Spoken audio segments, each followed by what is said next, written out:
ഈ മല്ലിയിലും പുതിനയിലും നട്ടുപിടിപ്പിക്കാൻ കുറേ ഞാൻ പാടുപെട്ടിട്ടുണ്ട് കേട്ടോ. പുതിനയില പിടിച്ച് കിട്ടാറുണ്ട്, പക്ഷേ മല്ലിയില പാളിപ്പോറുണ്ട് കേട്ടോ. പുതിനയില എനിക്ക് എപ്പോൾ കിട്ടിയാലും അതിനകത്തെ ഏറ്റവും മേളത്ത് രണ്ടില നിർത്തിയിട്ട് ബാക്കി ഇലയെല്ലാം ഞാൻ കിളിയെടുക്കും കേട്ടോ. എന്നിട്ട് അത് ഞാൻ ഐസ് ക്യൂബ് ട്രെയിലാക്കി ഫ്രീസറിൽ വയ്ക്കും.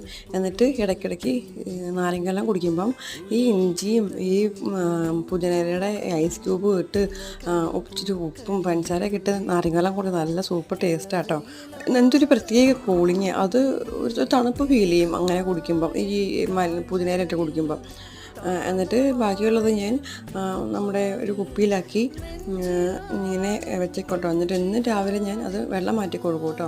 ഇപ്പം അതിൻ്റെ ഇലയെല്ലാം കിളിച്ച് വരുന്നുണ്ട്. പിന്നെ ബാക്കിയുള്ളത് മല്ലിയിലയുടെ വേരിഭാഗം ഞാൻ കുറച്ച് കൊണ്ടുപോയി ചെടിയുടെ മൂട്ടിൽ കൊണ്ട് മാന്തി വെച്ചിട്ടുണ്ട്.